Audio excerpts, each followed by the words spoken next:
reka twongere tubasuhuze mwese n'abaduteze amatwi abakomeje kubana natwe mu kwigana ijambo ry'Imana. Ni amahirwe akomeye, izina ryayo rihimbazwe. Rero nk'uko tumaze kwiga n'ubundi tugiye gukomeza twiga ijambo ry'Imana. Ni ahacu kugira ngo buri wese mu ijambo ry'Imana uko rivugwa, uko ryumvwa, buri wese abe maso kugira ngo mu byo twiga no mu byo tubwirizwa bya buri munsi bijye birushaho kutubera inkomezi, bizatume tugira n'umusozo mwiza. Ngaho reka mbere yuko dutangira dupfukame, hanyuma dusenge dukomeze.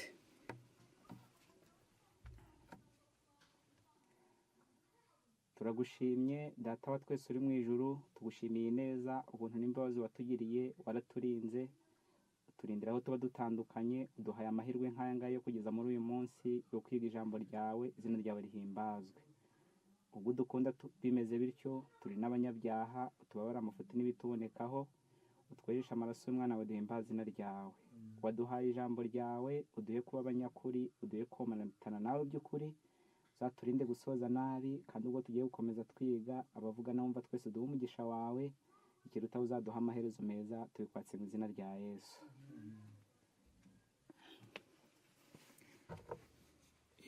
Rero nk'uko tumaze kubibabwira, n'undi tugiye kwigana ijambo ry'Imana, ariko turigana amagambo atubwira ngo ngaho nawe suzuma kwizera kwawe. Muri uru rugendo tubamo rwa buri munsi, uko tubayeho, uko turiho, mu byo twirirwamo bya buri munsi dusabwa kwisuzuma, ndetse si uko kwisuzuma gusa, ahubwo biranakwiriye kugira ngo umuntu wese yigenzure.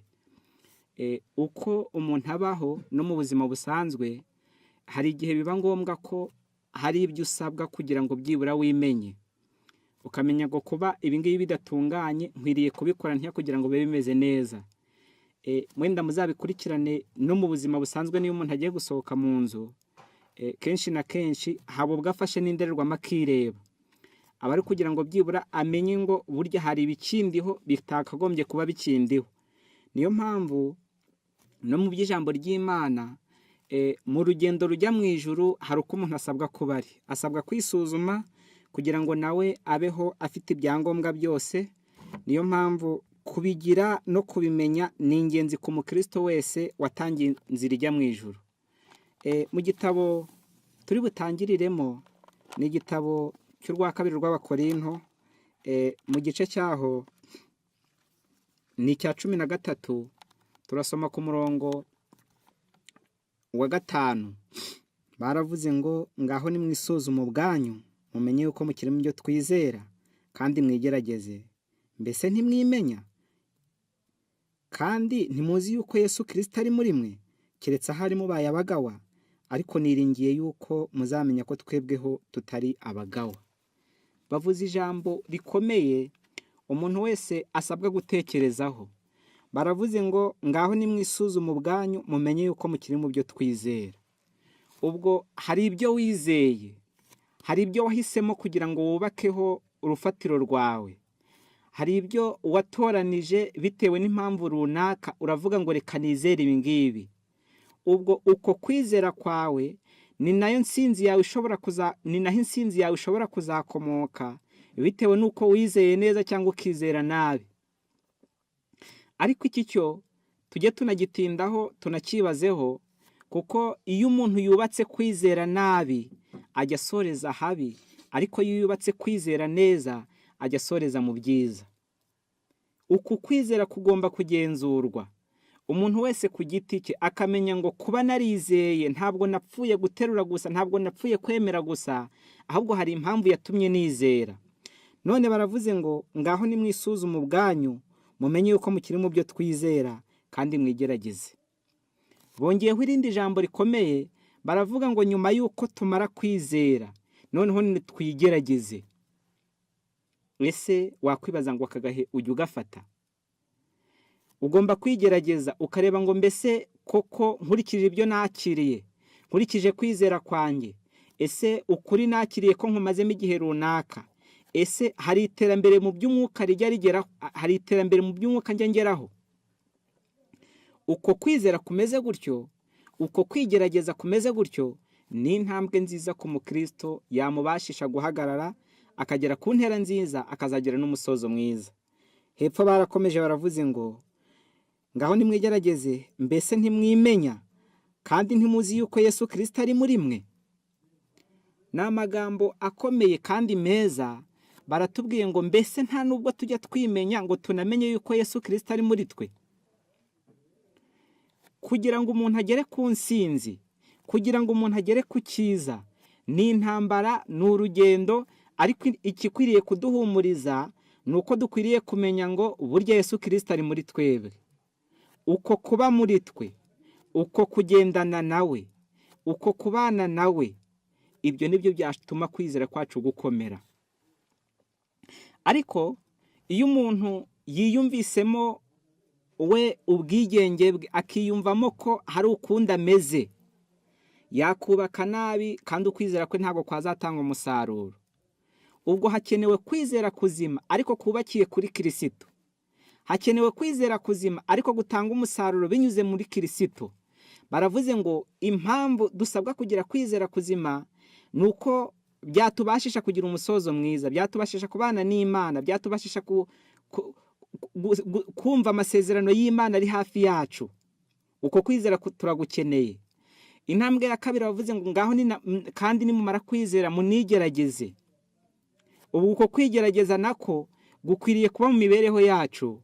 Indi ntambwe baratubwiye ngo tujye tumenya yuko Kristo ari muri twebwe. Muri uko kwizera, muri uko kwigerageza, dukwiriye kumenya ko Kristo ari muri twebwe. Ngaho nawe byibazeho. Ese iyo uri mu modoka ujye umenya yuko Kristo ari muri wowe? Ese iyo uri mu biganiro nabo mufatanya, nabo mungana n'ikigare cyawe, ese ujye umenya ko Kristo atuye muri wowe?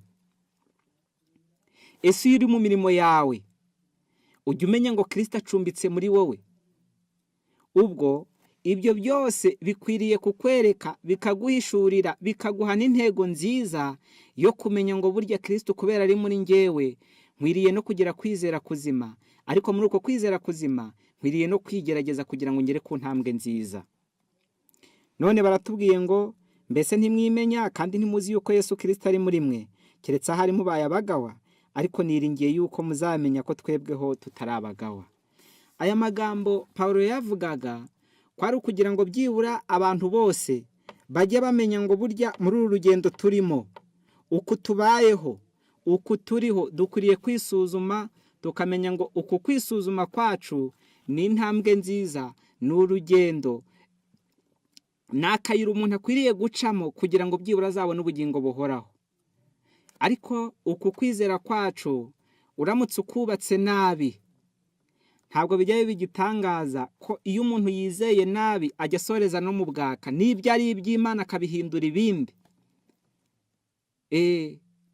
agashaka n'amasomo amushyigikira mu byaha bye. Kuko Satani we ngo yamanutse afite umujinya mwinshi, ngo kandi azi ko afite igihe gitoya. Ibyo muzabisanga mu Byahishuwe. Muri icyo gihe Satani afite ngo ajya yiga umutima wa buri wese. Mu cyigisho kitubwira ngo irema, mu bakurambere n'abahanuzi baravuze ngo Satani yiga imiterere ya buri wese, yarayize. Aho yagufatira, niba ukunda ubusambanyi azi ko yagusanga akagufata. Niba ukunda kubeshya azi ko yagutegera mu kubeshya akagufata. Niba ukunda kwiyononesha ibyo kunywa azi ko yagufatira aho ngaho akahagutegera akakubona. Ubwo noneho birakwiriye kugira ngo umuntu w'Imana uwo ari we wese ajya amenya ngo kwizera kwanjye nubatse kuri Kristo, kandi Kristo niba ari muri njyewe hari ibyo nkwiriye gukora. Dukwiriye gukora nk'uko Kristo yakoze. Yari afite urukundo, ibyo byaramurangaga. Yari afite guca bugufi, ibyo byaramurangaga. Yigaga ijambo ry'Imana akaryigisha n'abandi, ibyo byaramurangaga. Yagiraga amasengesho kugeza ubwo yanamufashije atsinda icyari gikomeye cyo gucungura umuntu. Nimujya mubisoma ngo ageze ku ntera ya nyuma, ageze aho rukomeye, ngo nta kindi cyamufashije usibye amasengesho. Kugeza ubwo na Satani ubwo yamugerageje, ngo aramubwira ngo amuteze ashonje afite inzara, aramubwira ati ntabwo wabasha guhindura aya mabuye byibura akaba imitsima ukabasha kurya. aho yo Yesu ataba yarabanye n'Imana akaba atarabanye na se mu masengesho, nawe yari kuhatsindirwa. Ariko yaramusubije ngo ntabwo umuntu atungwa n'imitsima gusa, ahubwo atungwa n'amagambo yose ava mu kanwa k'Imana. Aya magambo uku kubaka kuri Kristo nibyo bidukwiriye muri iki gihe cyacu cya none.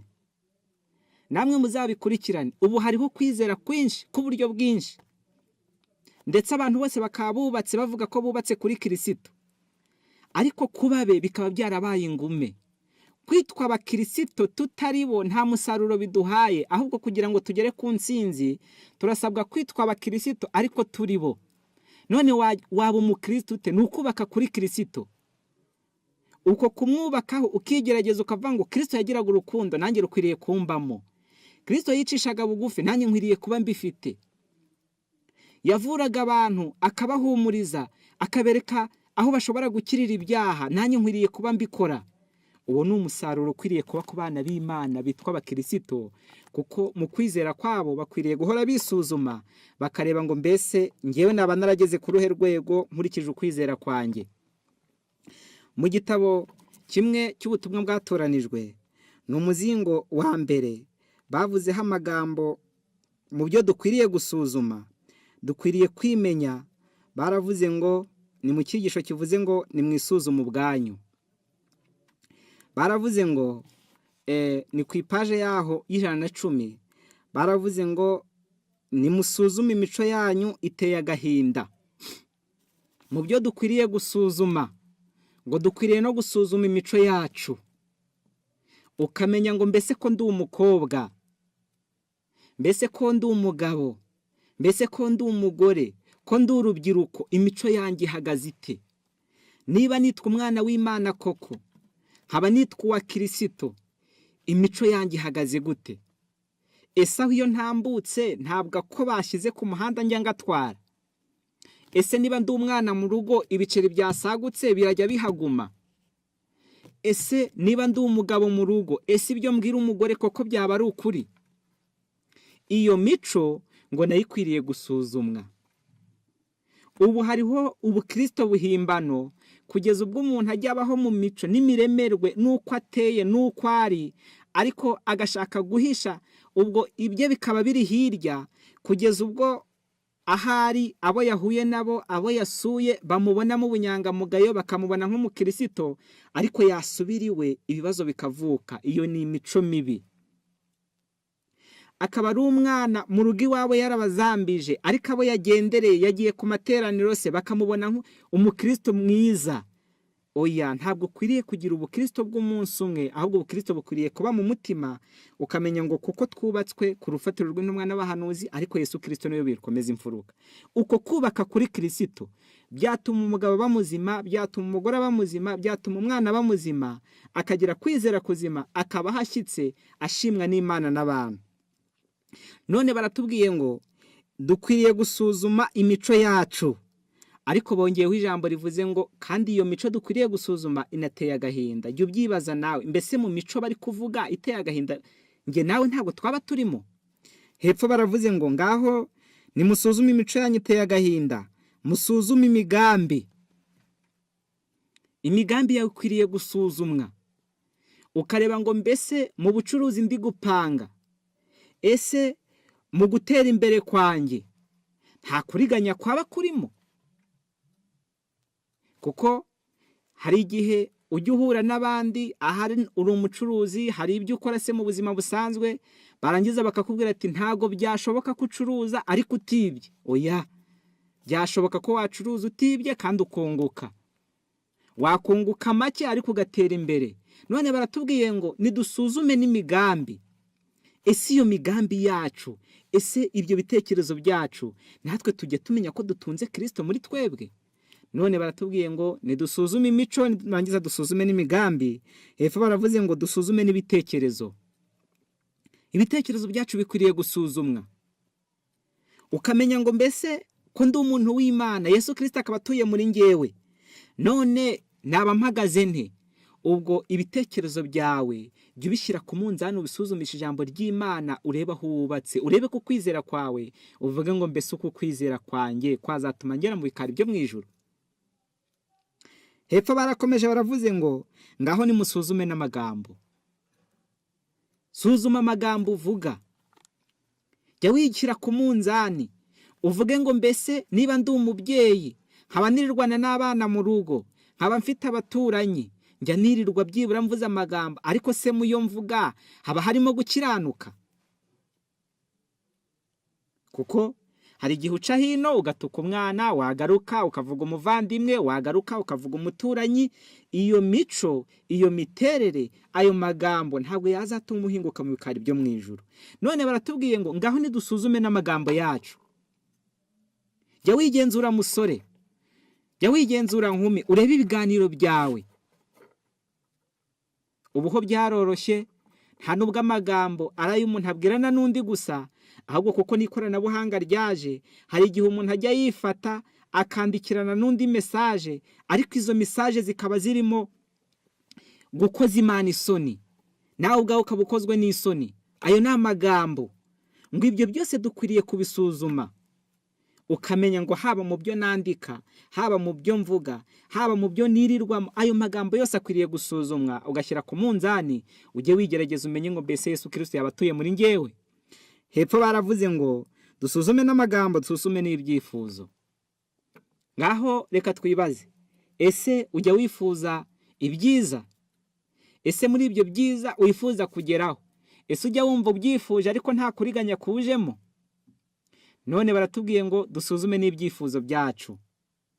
Bijya bibaho ko umuntu yifuza gutera imbere, ariko akifuza gutera imbere akabona abandi hari ibyiza byari bigiye kubageraho, ariko akajya yumva mu byifuzo bye ibyo byiza byava ku bandi, ahubwo byose bikerekera iwe. Baratubwiye ngo n'ibyifuzo byacu bikwiriye gusuzumwa. Nawe jya wibaza, kubabara ukababazwa n'umwana wundi watsinze, ukababara ukababazwa nuko uwo muturanyi wawe yaguze moto, ukababara ukababazwa nuko byibura hari iterambere urugo rw'umuturanyi wawe rwagezeho. Jya wibaza ngo mbese nishyize ku munzani, ese Yesu Kristo ari muri njyewe? Kwibwira yuko watora ibitabo ukajya gusenga ku isabato, ukajya gusenga ku cyumweru, ibyo ntibikugira umukristo, ahubwo ikikugira umukristo ni ugutuza Yesu Kristo mu mibereho yawe. Iyo Yesu amaze gutura muri wowe, nta kindi gikurikiraho, ni ukugera ku ntambwe nziza yo guhora wisuzuma ukubayeho ubuzima bwawe, ukamenya ngo burya ndiho, ariko nkeneye no kuzagira ubugingo buhoraho. Nubwo turi mu isi, ntabwo umusozo wacu ari mu isi, ahubwo umusozo wacu ni mu ijuru. Noneho baravuze ngo dusuzume n'ibyifuzo, intego n'ibikorwa, maze mwinenge. Dusuzume intego n'ibikorwa, maze tugire gute? Twinenge. Dukwiriye kwinenga, tukamenya ngo muri ya mafuti yacu, uko tubayeho, uko turiho, dukwiriye guhora twinenga. Jya ugerageza uvuga uti, koko nkurikije uko narindi mu mwaka washize, ntabwo byari bikwiriye ko nakabaye meze nk'uko nguko. Ariko nawe byibaze, aho wakiriye ubutumwa, wiga ijambo ry'Imana, bakubwira bati kuzimura n'icyaha, ukaba ukibikora. Bakubwira ati amagambo y'umujinya ntakabe mu kanwa kawe, ukaba ukibikora. Ijambo ry'Imana riza rikubwira riti ujye urya kuri gahunda, urya ibyemewe, unywa ibyemewe, ariko mu mibereho yawe bikaba bigikomeje. Ese koko ntabwo uri kumva yuko waba ukiri ku rugamba, ariko koko utari no kwinyuzamo ngo wisuzume? Ngiyo tumaze kwisuzuma, tugasuzuma amagambo, intego, ibyifuzo byacu, amagambo, ngo niturangiza twinenge. Muri uko kwinenga turi kuva kuri aka gasubi kavuze ngo tugomba no kwisuzuma, dukwiriye kumenya ngo iyo umuntu yisuzumye akwiriye kwemera Kristo agakorera mu mibereho ye. Iyo umuntu agize amahirwe yo kwisuzuma, ajya agera no ku ntsinzi. Niyo mpamvu ijambo ry'Imana riturarikira ngo niba tumaze kwisuzuma ngo hari icyo Kristo adushakaho, ni amagambo ari muri Yeremiya. Mwumve icyo Kristo adushakaho ku bantu bagize umugisha, ku bantu bagira amahirwe yo kuba bakwisuzuma. Muri Yeremiya mu gice cyawo cya 3 naho bavuze ijambo rikomeye, barangije baravuga ngo mu gice cya 3 ngenda soma umurongo wa 13, icyo Imana idushakaho ni iki? Icyo nshaka ni kimwe, nuko wemera ibyaha byawe, ibyo wacumuye ku Uwiteka Imana yawe, icyo Imana idushakaho ni uko twemera ibyaha byacu. Nitumara kwisuzuma ubwacu, nitumara kwishyira ku munzani tugasuzuma amagambo, ibikorwa, ibyifuzo, intego zacu, ukabona umaze kwinenga, jya ujya imbere y'Imana ubyemere, utazuyaje, udaciye ukubiri. Ahubwo iyo wemeye ibyaha byawe ukemera kwinenga, ukemera guca bugufi, ngiki cyo Kristo yaje kudukorera. Ngo Kristo ajya kujyana mu ishusho itari y'umunyabyaha, ahubwo akavuga ngo ni umwana wanjye, data wireba amaraso, wireba uriya munyabyaha, ahubwo ureba amaraso namennye ku musaraba. Iyo bibaye bityo, ayo maraso Imana ikayareba, ijya ireba umunyabyaha ikamureba muri iyo shusho. Ntabwo aba akiri umunyabyaha imbere y'Imana, ahubwo ahinduka umwere kubw'amaraso Yesu yamennye ku musaraba. Ariko akaga n'ingorane dufite muri iyi si ya none ni uko no kwemera ibyaha kandi ari twe twabikoze bikiri ingorabahizi. None se twagera ku ntsinzi dute tutemera n'ibyaha? Umukristo watuje Yesu muri we, umuntu watuje Yesu mu mibereho ye, ajya yemera icyaha cye nk'uko cyabaye, ajya aca bugufi, akavuga ngo ndi umunyabyaha, narabikoze koko, ariko data umbabarire. Nguko uko ibyacu byagera mu ijuru, ariko bikabemera nk'ibihumura neza. None uyu muntu w'umukristo ushaka kugera kwizera kuzima, ushaka kugera kwizera, kugera ku ntsinzi, ikimukwiriye cya mbere ni uko akwiriye kwisuzuma. Nyuma yo kwisuzuma ukigerageza, ukamenya ngo burya Yesu Kristo atuye muri wowe. None muri uku kwisuzuma hari ibijya bisuzumwa, twamaze kubisoma, ariko uku kwizera nako gukwiriye gusuzumwa neza, nk'uko muzabisanga mu gitabo cy'Abefeso. Uku kwizera kwacu nako ni inyubako kandi ikwiriye gusuzumwa.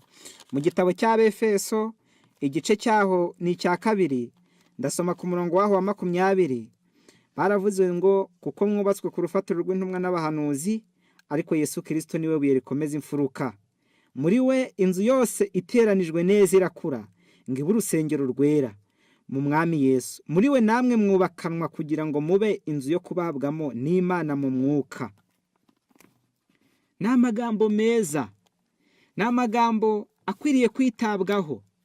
Ariko baratubwiye ngo kuko mwubatswe ku rufatiro rw'intumwa n'abahanuzi, ariko Yesu Kristo niwe buye rikomeza imfuruka. Jya wibaza ngo mbese nawe wubatse kuri Kristo? Ese iri buye rya Kristo cyangwa se Kristo nawe niwe wubatseho? Hepfo noneho baravuze ngo muri we inzu yose iteranijwe neza irakura ngo ibe urusengero rwera. Muri Kristo umuntu wese wemeye kumwakira, umuntu wese wemeye kumugenderaho, akamutuza muri we, agira kwizera kuzima, ariko yubatse kuri Kristo. Ariko uko kubaka kuri Kristo bikaba bikunyuze mu Mana. Ubwo niho batubwiye ngo muri we inzu yose iteranijwe neza irakura ngo ibe urusengero rwera mu Mwami Yesu. Muri we namwe mwubakanwa nayo kugira ngo mube inzu yo kubabwamo n'Imana mu mwuka. Ubwo Imana izatura muri twe, ariko twashyize Yesu mu mibereho yacu. Nidushyira Yesu mu mibereho yacu, tuzaba twubatse neza, tuzagera ku ntsinzi, kandi tuzagira umusozo mwiza. Ngaho reka akagingo ko kwisuzuma tukaveho. None reka twirebere ihumure ry'uwagize amahirwe yo kwisuzuma. Iri humure dukwiriye kumenya ngo ni ihumure ry'umunyabyaha uwo ari we wese. Umuntu wese wemera ibyaha bye, nk'uko batubwiye ngo icyo nshaka ni kimwe n'uko mwemera ibyaha byanyu. Ubwo ni ihumure ku muntu wese wemera kwisuzuma agaca bugufi. Mu gitabo bita inama ku nyifato mpuzabitsina, ubusambanyi n'ubutane, ngenda soma ku ipaje yaho ya 311. Mwumve amahirwe dufite, amahirwe umuntu ashobora kugira, y'umuntu uwo ari we wese ushobora kwisuzuma ariko agatuza Yesu Kristo mu mibereho ye. Baravuze ngo Yesu aratuzi buri wese ku giti cye, kandi yita ku bumuga bwacu. Yesu aratuzi, ariko ikigeretseho ngo gikomeye, yita no ku bumuga bwacu. Ubwo azi umuntu ku giti cye. Wijya utekereza ngo Yesu ashobora kubarebera mu itsinda, ngo kuko uri mu itorero niri, kuko usengana na nyanaka ngo uvuga ngo kubera nakiriye ubutumwa bwa marayika wa gatatu ngo byarakunze byaciyemo. Oya, warabwakiriye ariko ukeneye kwizera kuzima, ukeneye amasengesho, ukwiriye gukora kugira ngo ube umukiranutsi muzima, kugira ngo ube umukristo muzima. Ariko kuri ibyo gusa ntabwo twebwe twakwigeza ku ntsinzi, ahubwo baratubwiye ngo Yesu Kristo aratuzi kandi azi umuntu ku giti cye. Baravuze ngo Yesu aratuzi buri wese ku giti cye kandi yita ku bumuga bwacu. Azi inzu tubamo n'izina rya buri wese uyibamo. Akenshi yahaye abagaragu bayo itegeko ryo kujya mu nzira nk'iyo, no mu mujyi nk'uwo, no mu nzu nk'iyo, kugira ngo babone imwe mu ntama ze. Buri mutima wose ni ikintu kuri Yesu mu buryo buzwi kandi bwuzuye, ko iyo aza kuba ari wo wonyine uriho, umukiza yagombaga kuwupfira. Namwe nimwibaze ngo niyo aramuka ari njyewe cyangwa se wowe uri ku isi wenyine, ariko ukemera kuba umukiranutsi, ukemera kuba umukristo koko, Yesu yari kumanuka kugupfira. Namwe nimwumva agaciro dufite imbere y'Imana. Tekereza kunyanyagara kuri ayo mahirwe, byaba ari akaga gakomeye. None niba dushaka kuba abana b'Imana koko, nitwisuzume, twigerageze amagambo yacu, intego, ibikorwa, ngo maze twinenge, tumenye ngo niyo nza kuba njyewe cyangwa kaba wowe, burya Yesu Kristo yari kuza kugupfira. Hepfo baravuze ngo umutima ukorwaho n'ubuhanya bwa buri wese, yumva guhamagara kose ko guhamagarana umubabaro, yazanywe no kwireherezaho abantu bose. Yarababwiye ati munkurikire, kandi umwuka we ukora ku mutima kugira ngo uyizane kuri we. Abenshi banga kureka ngo bareshwe nawe. Yesu arabazi, azi nanone abitaba guhamagara kwe banezerewe, kandi bakaba biteguye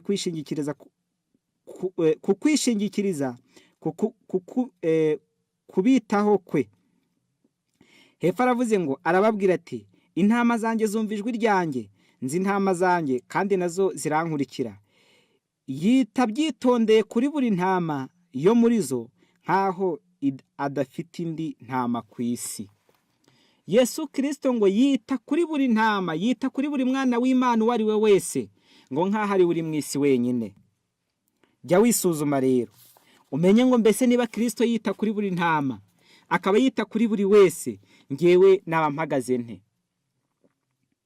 Ariko byaba ari akaga kumenya ko Kristo adufitiye urukundo rungana gutyo, ariko ukaba ukimusuzugura, ukaba udafite umutima wo guca bugufi, ukaba udafite umutima wo kwisuzuma, ukaba udafite umutima wo kumva hari ibyo ukumbuye byo mu ijuru, ahubwo ukaba uri mu isi wumva unyuzwe, ukaba uri mu isi wumva wazasenga Imana ariko wageze mu makuba gusa.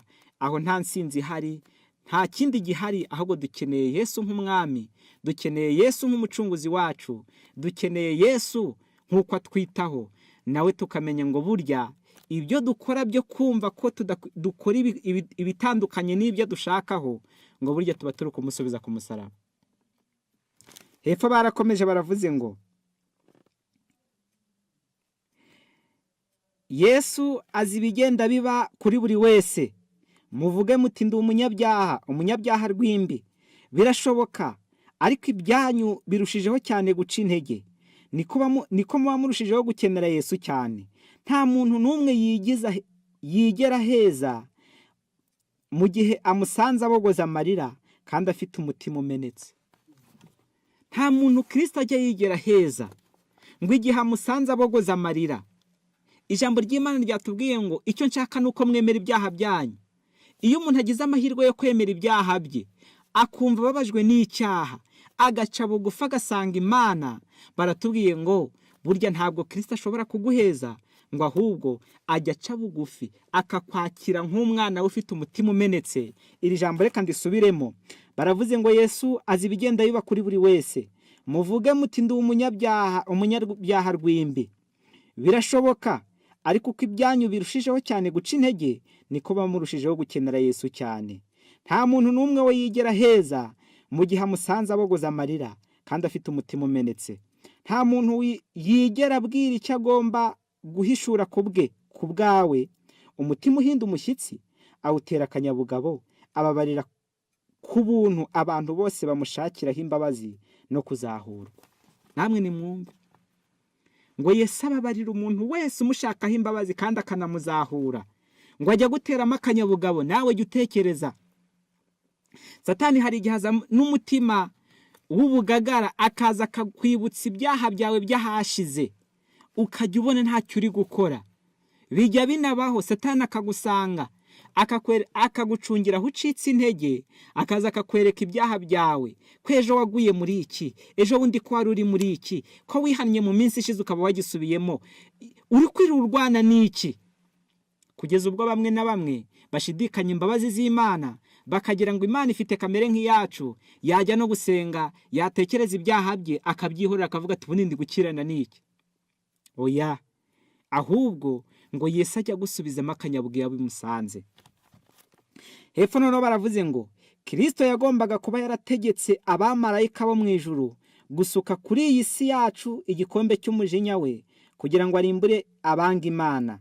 Yagombaga gukuraho iyo nshingano y'ijuru. Ntiyabikoze. Ahagaze ubu iruhande rw'igicaniro cy'imibavu, amurikira Imana amasengesho y'abantu basaba gufashwa nawe. Burya Kristo aracyari mu ijuru, ari ku gicaniro cy'imibavu, kwa kundi wisubiramo ukisuzuma ukajya imbere y'Imana ugasenga ukereka Data wa twese ibyaha byawe. Ngibyo bijya binezeza Yesu, ngo ajya imbere ya Saka avuga ati Data, wirebe uyu munyabyaha, ahubwo ndebe urebe umunyabyaha binyuze mu maraso yanjye. Icyo gihe mu ijuru ukababarirwa, nawe ukaba uri umwana w'Imana. Ngiyi insinzi yacu. Kristo aratuzi, ngo yita ku mutima uwo ari we wese twayasomye, ngo nk'ari uri mu isi wenyine, ngo niyo uza kubone kuri mu isi wenyine uri umukiranutsi, uri umunyabyaha ushaka Imana, yari kuza kugupfira. Ngaho hepfo barakomeje baravuze ngo Yesu ashyira hejuru y'ibirego no hejuru yo kuvuga kw'indimi imitima imushakaho ubuhungiro. Nta muntu n'umwe, nta mumarayika n'umwe ushobora kurega iyo mitima ngo ayishobore. Kristo abahuza na kamere ye y'ubumana, maze ubumuntu bugahuzwa n'ubumana. Ahagarara bugufi bw'abikoreye ibyaha, ari mu mucyo uturuka ku ntebe y'Imana. Ninde uzarega intore z'Imana? Ni Imana kandi ari yizitsindishiriza. Ninde uzaciraho iteka? Ni Kristo Yesu kandi ari we wazipfiriye, ndetse akaba yarazutse ari iburyo bw'Imana dusabira. Namwe muri kubyumva. Hepfo baravuze ngo umutima wiyeguriye Kristo ni uw'agaciro gakomeye imbere y'amaso ye kuruta isi yose. Mwumvire ijambo. Umutima wiyeguriye Kristo ni uw'agaciro gakomeye imbere y'amaso. Wiyeguriye Kristo ni uw'agaciro gakomeye cyane imbere y'amaso ye kuruta isi yose. Umukiranutsi umwe wemera Imana, wemera amaraso ya Yesu, akemera igitambo cye, agaca bugufi akihana ibyaha bye, yaba aruta isi yose mu gihe ari abakiranirwa, mu gihe ari abantu batitaye ku masezerano y'Imana. Nimutekereze uwo mutima. Dukwiriye guca bugufi tukisuzuma, tukakira Yesu, tukamenya ko atuye mu mibereho yacu, tukaba benyakuri. Hepfo barakomeje baravuze ngo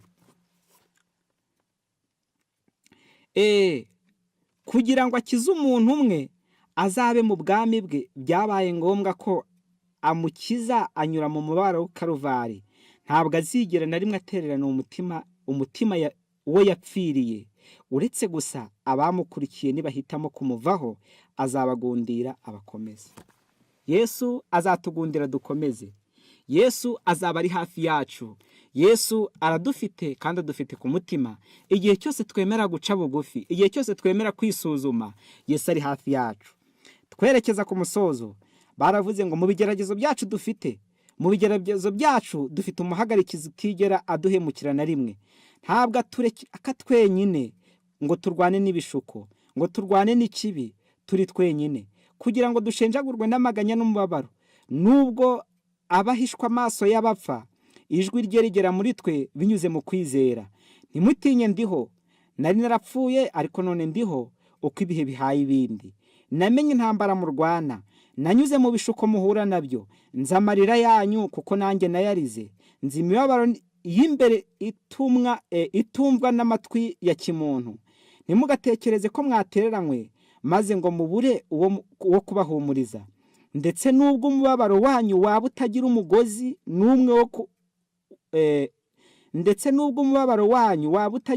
n'umwe wo guhungabanya umutima wa hano ku isi, murebe kuri nge maze mubone kubaho.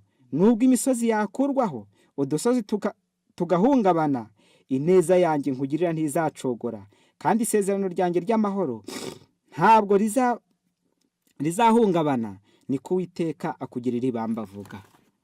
Namwe nimwumve, dukwiriye kumenya ngo Uwiteka aradukunda, Imana iradukunda, yatanze umwana wayo kugira ngo adupfire, ngo nubwo byari kuba umuntu umwe Yesu yari kuza kumupfira.